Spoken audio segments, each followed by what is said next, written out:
Para Vladimir Putin, o Mar Negro já foi um lago russo. Hoje o Mar Negro se transformou em uma armadilha mortal para os navios russos. Os drones marítimos da Ucrânia encurralaram a gigantesca frota fantasma da Rússia nos portos. Capitães russos, em desespero, estão recorrendo a uma única rota para sobreviver, a costa da Turquia. O destino dos navios russos agora depende de uma decisão de Recep Tayyip Erdogan. Para mapear essa rendição estratégica, primeiro precisamos analisar os dados de tráfego marítimo. As rotas de navios com bandeira russa, como o petroleiro Strateg, sob sanções dos Estados Unidos e da União Europeia, não seguem mais os trajetos diretos habituais.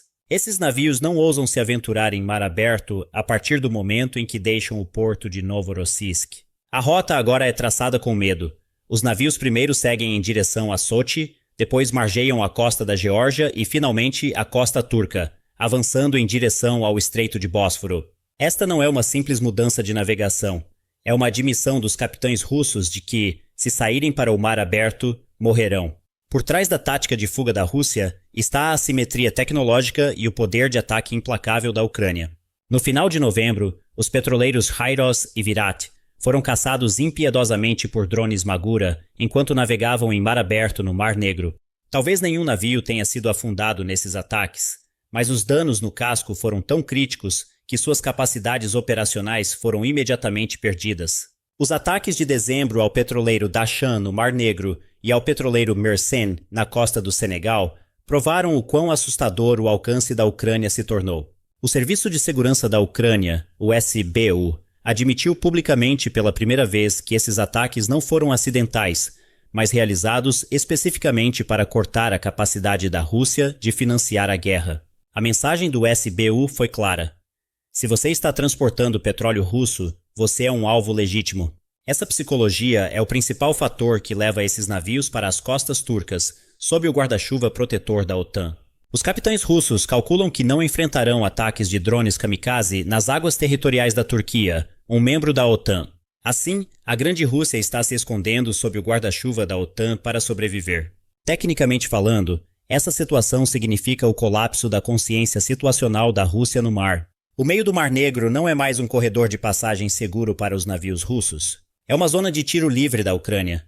Mesmo pontos críticos como o terminal de petróleo de Cheskaris, em Novorossiysk, e a refinaria de Tuapse não estão mais seguros. A Ucrânia assedia constantemente esses portos com drones, impedindo ou atrasando o carregamento dos navios. Com os sistemas de radar na Crimeia cegos e o Estreito de Kerch ao alcance dos mísseis Neptune, a Marinha Russa está deslocada em sua própria casa. Olhando para este quadro de uma perspectiva mais ampla, o que emerge é um dos maiores paradoxos geopolíticos da história russa moderna. Nós chamamos isso de o paradoxo do escudo da OTAN. A Rússia afirma em sua retórica oficial que está em guerra com a OTAN. Ela vende a OTAN para seu povo como um inimigo existencial. No entanto, na prática, para sobreviver, ela depende do guarda-chuva de soberania de um dos membros mais importantes daquela aliança inimiga, a Turquia. Esta é uma situação de completa humilhação estratégica para Vladimir Putin. A doutrina que sonhou por séculos com acesso a mares quentes foi agora estilhaçada por drones ucranianos, e seus destroços foram levados para as costas turcas. A ironia aqui não é meramente uma questão de necessidade geográfica. Este é o resultado do domínio estratégico que Ankara estabeleceu desde o início da guerra. Não se deve esquecer que a Turquia, dona das costas onde os navios russos agora se abrigam, nunca reconheceu a anexação da Crimeia. Desde 2014, Ankara definiu os direitos dos tártaros da Crimeia e a integridade territorial da Ucrânia como sua linha vermelha. Enquanto Putin passou anos tentando russificar a Crimeia, Erdogan foi o líder que mais defendeu vocalmente a tese de que a Crimeia pertence à Ucrânia na arena diplomática. Além disso, essa relação não se limitou à retórica diplomática. Nos primeiros dias da guerra, quando Kiev estava prestes a cair, foi a Turquia que esteve por trás dos lendários Bayraktar TB2, que pararam os comboios blindados russos e estilhaçaram os planos de invasão. Então, hoje, Putin se refugia nas águas do país, que tecnologicamente deteve o avanço de seu exército, agora para salvar os restos de sua marinha. No passado, a Turquia conseguiu ser o único ator à mesa com sua identidade de mediadora, ao mesmo tempo em que atrapalhava os planos da Rússia com seu apoio à Ucrânia no campo de batalha. Os apelos de Erdogan pela paz e seu papel nas trocas de prisioneiros fizeram dele o único interlocutor que Putin não podia ignorar. Agora, essa equação foi levada um passo adiante. Ankara não é mais apenas quem arruma a mesa. É a mão que segura a linha da vida da Rússia no Mar Negro. Em um cenário possível, Putin pode ser forçado a oferecer à Turquia um desconto muito significativo no gás natural em troca da passagem segura de seus petroleiros ao longo da costa turca. Uma redução de 20 a 30% no preço dos gasodutos existentes, o Blue Stream e o Turkish Stream, aliviaria a conta de energia da Turquia, mas seria um custo de sobrevivência para a Rússia. Isso seria uma vitória econômica para Ankara e um tributo necessário para Moscou. No entanto, a questão pode não se limitar ao gás. Putin poderia trazer de volta à mesa o acordo do corredor de grãos do Mar Negro, que entrou em colapso em 2023, desta vez em troca da segurança de seus próprios petroleiros. A barganha "dê imunidade aos meus petroleiros e eu liberarei os grãos" é um momento que solidifica o papel de Erdogan como mediador global, ao mesmo tempo em que mostra o quão encurralado Putin está. Por outro lado, essa situação também exige um equilíbrio delicado para a Turquia.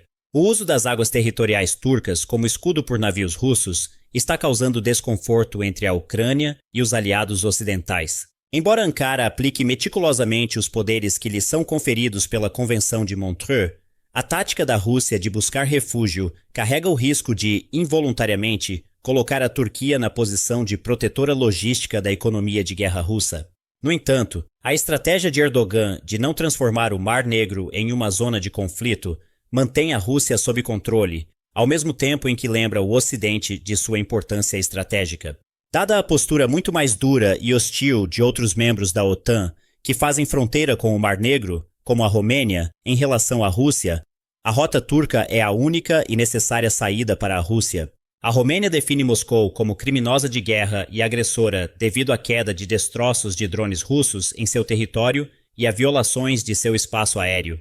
A crescente cooperação militar de Bucareste com os Estados Unidos e seu apoio às patrulhas da OTAN no Mar Negro tornam essas costas uma zona proibida para os navios russos. O outro elo que completa este círculo de isolamento é a Bulgária. O governo de Sófia classificou a Rússia como uma ameaça direta à segurança desde a invasão de 2022. Ele vê a presença da Rússia no Mar Negro como um elemento que mina a segurança marítima. Em particular, a interferência eletrônica nos sistemas de navegação dos navios russos esgotou a paciência da Bulgária. Apesar da propaganda de Moscou de que eles nos viraram as costas sob pressão da OTAN, Sófia está agindo inteiramente com base em suas próprias preocupações de segurança. Graças ao grupo de trabalho de contramedidas de minas do Mar Negro, que estabeleceu com a Turquia e a Romênia, a Bulgária criou um escudo eficaz contra as ameaças híbridas e as minas perdidas da Rússia no mar. A arma energética de Putin também não está funcionando aqui. A dependência do gás russo foi quebrada graças ao gás do Azerbaijão e aos terminais de GNL, enquanto as perdas no turismo foram compensadas por fundos da União Europeia. A costa búlgara também se tornou território proibido e hostil para os navios russos. Portanto, a única opção de Putin é esperar a porta de Erdogan. Nesse processo, a imagem da Rússia como uma superpotência energética foi esmagada. Uma superpotência protege suas rotas comerciais com sua própria marinha. Ela não tenta comerciar se escondendo nas costas de seus vizinhos. A passagem de petroleiros ao longo da costa turca proclama ao mundo inteiro o isolamento geopolítico e a dependência da Rússia. Essa vulnerabilidade não se limitará ao Mar Negro. Ela causará interrupções em uma ampla cadeia de suprimentos que se estende da logística da presença russa na Síria às operações do grupo Wagner na África. Porque o Mar Negro é a linha da vida da Rússia para os mares quentes. Neste momento, a Ucrânia tem as mãos nesta garganta e a Rússia está implorando a Turquia por ar. Essa mudança de rota é um nó amarrado nas artérias econômicas da Rússia e seu impacto está sendo sentido desde o planejamento orçamentário em Moscou até as refinarias na Índia. Existe uma regra imutável na ciência da logística. Se a rota se alonga, os custos aumentam. Se o risco aumenta, as seguradoras entram em pânico. Os petroleiros russos, ao estenderem sua rota seguindo a costa turca, multiplicam o custo de cada viagem, custos de combustível, despesas com a tripulação e, o mais importante, o tempo perdido. Em uma economia de guerra, o tempo é mais valioso que o dinheiro, e a Rússia está atualmente perdendo ambos. Ainda mais crítico é o colapso do mito da frota fantasma. Putin gastou bilhões de dólares para contornar as sanções ocidentais, criando uma frota fantasma de petroleiros velhos, sem seguro e não regulamentados. O objetivo dessa frota era escoar petróleo de forma secreta e rápida para os mercados mundiais, especialmente China e Índia. No entanto, o fato de esses navios agora brincarem de esconde-esconde na costa turca, à vista de todos, bem debaixo dos radares da OTAN, estilhaçou o princípio do sigilo. Esses navios não estão mais nas sombras.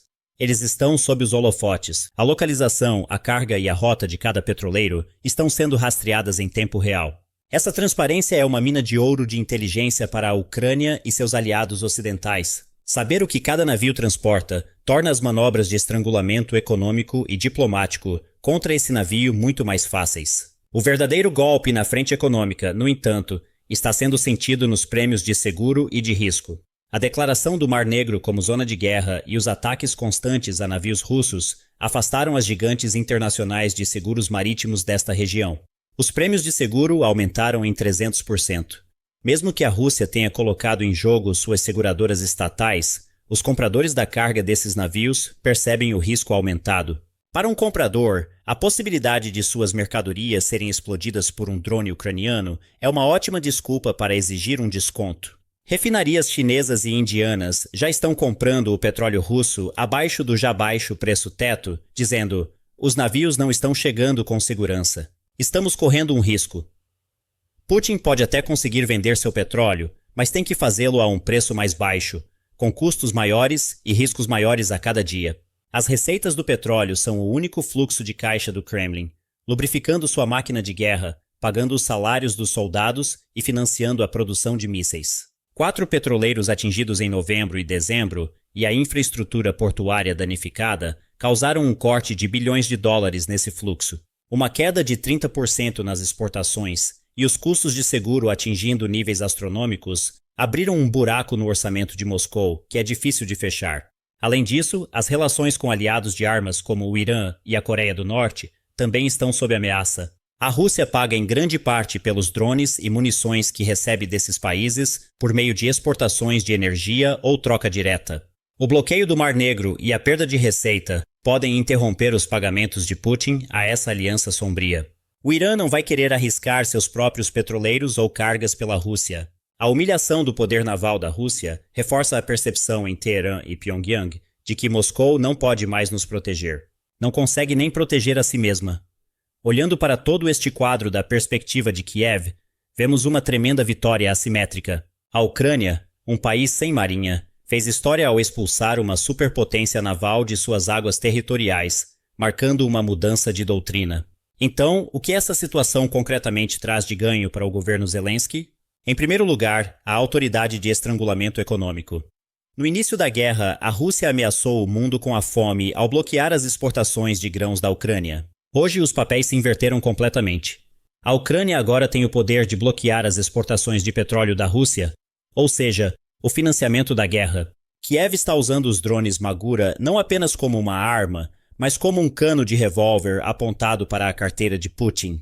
No caso de uma possível negociação de paz ou conversas de cessar-fogo, essa capacidade será a maior moeda de troca de Kiev. Quando Zelensky se sentar à frente de Putin, ele estará em posição de dizer: se você quer que a frota fantasma navegue com segurança em mar aberto, suspenda o bloqueio no Mar Negro ou retire-se dos portos que você ocupou.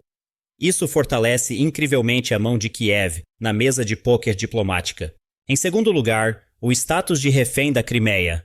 O colapso do domínio da Rússia no Mar Negro despojou a Crimeia de seu status de ativo estratégico para Moscou, transformando-a em um passivo indefensável. A península não é mais um centro de projeção de poder russo. É uma prisão sitiada por mísseis e drones ucranianos. Uma Crimeia com suas linhas logísticas atingidas, sua marinha em fuga e suas defesas aéreas rompidas é insustentável para Putin. Em negociações de paz, mesmo que a Ucrânia não retome a Crimeia por meios militares, ela pode forçar a Rússia a se retirar ou a declará-la uma zona desmilitarizada, tornando a península efetivamente inabitável e indefensável. A Crimeia, que Putin chama de solo russo eterno, é agora uma refém ao alcance de tiro de Kiev. Em terceiro lugar, a sustentabilidade do apoio ocidental. O sucesso da Ucrânia no Mar Negro é a mensagem mais clara para seus aliados ocidentais. A tecnologia e a inteligência que vocês nos deram estão funcionando. A vitória no Mar Negro é a história de sucesso mais brilhante de Kiev contra um público ocidental cansado que diz que a Ucrânia não pode vencer a guerra. Essa situação também serve como um ponto de referência para quebrar as hesitações sobre o uso de mísseis de longo alcance dentro da Rússia. Kiev está derrubando os muros de medo do Ocidente, dizendo: vejam, nós cruzamos as linhas vermelhas e a Rússia não usou armas nucleares. Apenas foi forçada a recuar com seus navios. Como resultado, a equação no Mar Negro mudou irreversivelmente. A guerra iniciada pelos sonhos de conquista de Putin transformou a Rússia em uma pária em seu próprio mar. A outrora magnífica frota do Mar Negro foi reduzida a pilhas de metal confinadas aos portos, enquanto a frota mercante se tornou fugitiva, buscando refúgio nas costas de outros países. A Ucrânia, sem marinha, aniquilou um império marítimo com inteligência e tecnologia. E a realidade mais dolorosa para a Rússia é que a chave do Mar Negro não está mais pendurada nas paredes do Kremlin. Essa chave está no bolso de Ankara e na mira dos veículos navais não tripulados de Kiev. A guerra afundou não apenas os soldados da Rússia, mas também sua pretensão ao status de grande potência no fundo do mar. Não há mais uma rota segura para os navios russos no Mar Negro. Eles terão que buscar refúgio nas costas turcas e aceitar a humilhação, ou se aventurar em mar aberto e arriscar a aniquilação. A escolha é de Putin, mas a iniciativa não é mais dele.